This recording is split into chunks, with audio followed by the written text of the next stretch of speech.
Paano niyo ho gustong maalala, Mang Dolphy? With a smile on their faces. Basta gusto ko nakangiti lang. Pag nabanggit yung pangalan mo, may ngiti ka. May iwan ng ngiti sa'yo. I remember Mang Dolphy, ganito. Ako si Jessica Soho. Ako po si Jessica Soho. Ako po si Jessica Soho. This is Jessica Soho reporting. Balikan natin ang paghahatid ko ng serbisyong totoo bilang isang journalist. Bingi ata ako, Mama. March 1989 nang una naming tangkaing marating ang Isla ng Pag-asa. Gaya po ng inyo nakikita, tayo ay nakasakay ngayon sa isa sa mga tangke. Paano kaya sila magpapasko dito, no? This is Hickam Air Force Base here in Hawaii. Ito rin tiyak ang gustong paniwalaan ng marami sa atin. To see is to believe. Samahan niyo po kami sa isang natatanging paglalakbay.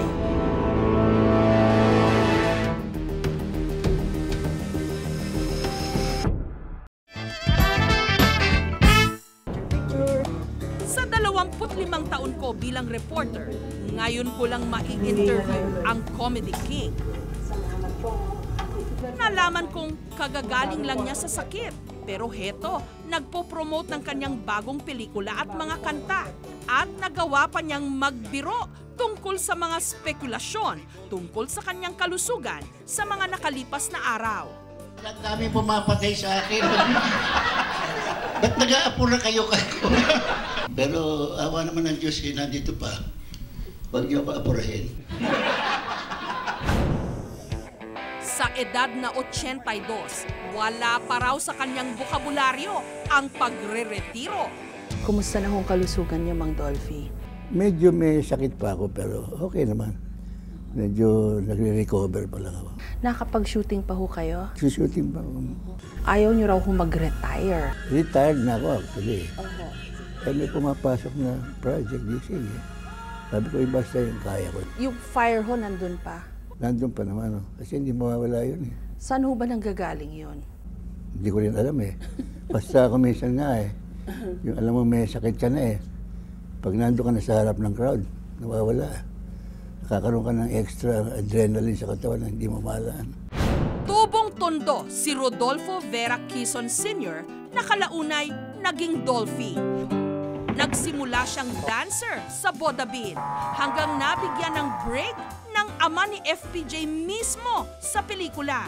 Kailan ho nyo na-discover na magaling pala kayo magpatawa? Nung binigyan nga ako ng role na gano'n, ayoko nga eh.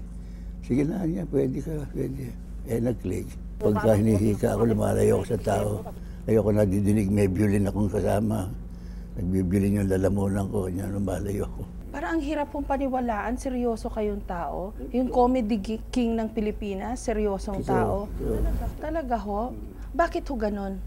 Nature ko yun. Ngayon, pagka nasa show, iba na ako. Sasabi ho ba ninyo, Mang Dolphy, na may dalawa kayong klase ng personalidad? Split. Kayo ho lang sabi, ayokong sabihin. Kung ano yung labas ko, nandun na. Iba na ako, hindi mo na makakita yung tahimik ako. Pag madaldal ang role ko, madaldal ako. Describe nyo nga ho yung feeling. Kunwari, humahagalpak lahat yung tao sa kwarto dahil sa jokes nyo. Parang nililipad ka ng anghel sa langit. Talaga. Ibang feeling, tuwan-tuwa ka eh. Mas tuwa ako, mas natutuwa ako. Paminsan-minsan, isang malungkot na Mang Dolphy ang nasasaksihan ng publiko. Nakulong ang isa sa kanyang mga anak, si Dolphy Jr. Nanganib pati ang bunso niyang lalaki na si Van Dolph nung ito'y naaksidente. Pwede po bang malaman yung biggest pain na dinala niyo ho sa buong buhay? Well, biggest pain na yung mamatayan ako ng anak dahil ngayon lang ako namatayan ng anak mo.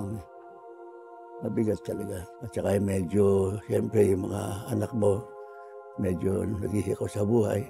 Medyo nag-aalala ka din sa mga anak mo. Sa pagpanaw ng kanyang mga kasabayan sa showbiz, naroon si Mang Dolphy. Malungkot. Si FPJ, naalala niyo ho? Sobra. Sobra. Si Nida Blanca. Kaya talaga yun, naiyak ako nung mamatay si Nida. Nasa yugto na si Mang Dolphy ng kanyang buhay na nagagawa na niyang lingunin ang lahat ng kanyang mga pinagdaanan. Prangka niyang sinagot ang aking mga tanong. Mang Dolphy, ilan ho anak nyo? 18. 18. 17 na lang ngayon. Ewan ko, may umaadli, pero hindi ko. Ngayon ko lang sasabihan na kita. Kung kailan ka ako, may tahid ka na ka. Nung araw ho, famous kayong pagiging playboy daw, chick boy. One at a time lang naman ako eh. Pero pagka wala, ayan, sige na sige. Kling, kling, kling, kling. Bakit madaling yung napapa-inlove yung mga babae? Sabi nila pagka magaling daw magpatawa kasi madaling ma-inlove yung mga babae. Hindi, meron babae hindi nakatatawa eh. Hindi yun na naging sikreto niya? Hindi naman ako palaligaw talaga eh. Palatingin lang ako. Pero yung tingin ko sa'yo parang hypnotize na kitang parang halika. Ano ho yun? Bakit ho? Malandi ho kayong lalaki talaga? May kalandian ako talaga. Pero nung na-meet nyo na si Mishasha?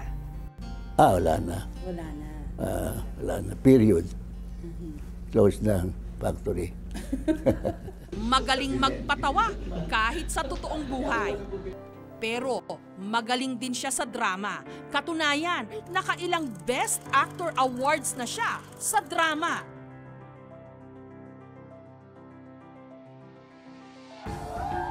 Minsan tinanong siya, bakit hindi siya pumasok sa politika? Katulad ng ilang mga artista.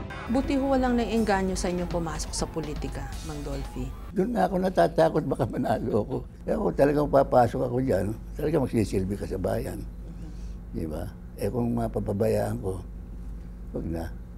Sa mga hindi nakakaalam, si Mang Dolphy ang nagpauso sa puruntong shorts o alanganing shorts at alanganing pantalon. Mang Dolphy, pag tinatawag ho nila kayong The Comedy King ng Pilipinas. Ayoko.